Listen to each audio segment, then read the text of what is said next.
ये थी कि ठीक उसी के पास वही नींबू मिर्च और 7 मिर्चियाँ रखी थी, बिल्कुल ताज़ा, जैसे किसी ने अभी अभी वहाँ रखी हो।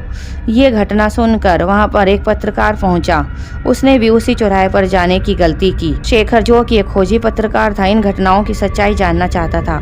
वे इस भूतिया चौराहे पर रात के 3 बजे कैमरा लेकर पहुंचा।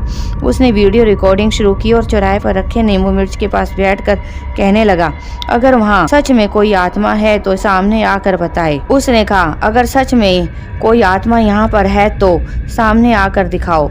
जैसे ही उसने ये कहा, कैमरे की स्क्रीन पर एक धुंधली परछाई दिखाई देने लगी। अचानक हवा में एक अजीब सी आवाज गूंजने लगी, किसी के रोने और हंसने की मिश्रित आवाज। शेखर घबरा गया और भागने लगा, लेकिन उसके पैरों में अजीब सा भारीपन महसूस हुआ, जैसे कोई अदृश्य शक्ति उसे रोक रही हो। उसके हाथ में रखा कैमरा अचानक अपने आप ऑन ऑफ होने लगा और एक अजीब सी दृश्य रिकॉर्ड हुआ। कैमरे की स्क्रीन पर एक अधजली औरत की तस्वीर उभर रही थी।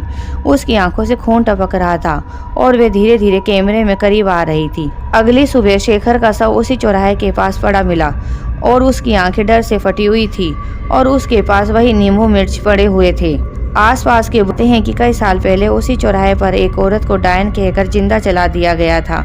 मरते समय उसने श्राप दिया कि जो भी उसके आखिरी स्थान के पास से गुजरेगा, वह उसकी आत्मा को कैद में कर लेगी। उसके बाद से उस चौराहे पर हर अमावस्या को लोग नींबू मिर्ची रखने लगे ताकि उसकी आत्मा को शांत किया जा सके, लेकिन जो भी उसे हटाने की गलती करता, उसकी मौत अजीब और दर्दनाक परिस्थितियों में हो जाती।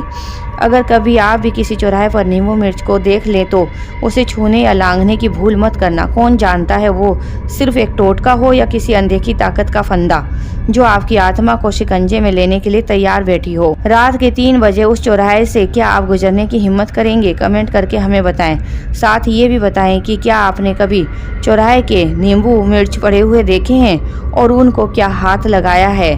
अगर हाथ लगाया है तो उसके बाद आपके साथ क्या हुआ? हमें कमेंट करके जरूर बताएं।